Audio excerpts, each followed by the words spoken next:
Écoutez, que nous cache le Luxembourg qui a bloqué le 25 février dernier les sanctions européennes contre le Rwanda? Alors, avec mon équipe, j'ai cherché pour vous. Vous savez déjà certainement que le Rwanda viole sans vergogne la souveraineté de la République démocratique du Congo. Vous savez que Kagame soutient des milices qui pillent les ressources de la République démocratique du Congo et alimentent un conflit sanglant.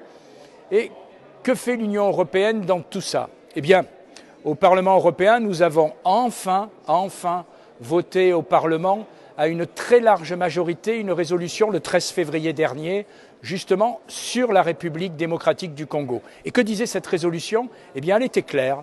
Elle condamnait le Rwanda et elle demandait clairement l'annulation de l'accord scandaleux sur les minerais critiques signé entre la Commission européenne et Kigali en février 2024, un accord qui, je vous le rappelle, nous transforme au niveau de l'Union européenne en receleurs de matériaux volés. Pourquoi Bruxelles persiste toujours et refuse de faire tomber cet accord? Là, il y a une vraie question. Mais pire encore, lors du dernier Conseil européen, le Luxembourg a bloqué la possibilité de sanctionner le régime de Paul Kagame. Oui, il faut la majorité absolue, même l'unanimité pour bloquer une sanction. Et en réalité, seul le Luxembourg, parmi les 27 États, a pris ce choix de bloquer les sanctions. Alors cette position, pour le moins étrange du Luxembourg, est peut-être inspirée par le fait que ce pays, quand on cherche bien, eh bien, participe à la création du Kigali International Finance Center. Qu'est-ce que c'est? C'est un investissement à hauteur de 9,3 millions d'euros signé en 2021 pour, je cite, stimuler le secteur privé rwandais et attirer les investissements étrangers.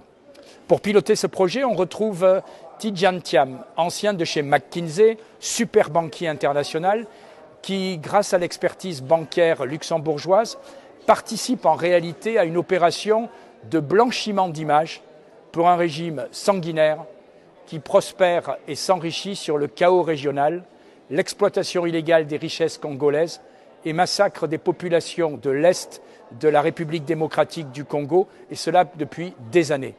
On apprend d'ailleurs dans la presse luxembourgeoise de ce jour que M. Xavier Bettel, ministre des Affaires étrangères du Grand-Duché du Luxembourg, se raccroche maintenant aux branches et qu'il n'aurait jamais été opposé à des sanctions contre le Rwanda et ses responsables politiques.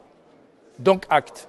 Mais alors, qu'est-ce qu'attend le Luxembourg pour se retirer de projets de place financière à Kigali? Et pourquoi l'ordre du jour, certes provisoire, du prochain Conseil européen des ministres des Affaires étrangères de l'Union européenne le 17 mars ne mentionne pas la RDC?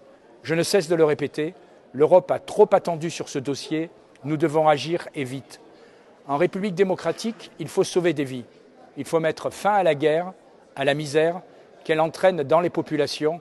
Et cette décision du Luxembourg de bloquer les sanctions contre Kigali, de bloquer les sanctions contre M. Kagame est absolument un scandale. Un scandale auquel, je le répète, je ne trouve pas d'autre explication plausible que ce fameux centre financier qui en réalité servira probablement à blanchir les recettes du pillage de M. Kagame au Congo. Eh bien, pourquoi le Luxembourg continue à soutenir ce nouveau centre financier et pourquoi il s'est opposé jusqu'à présent à ces sanctions?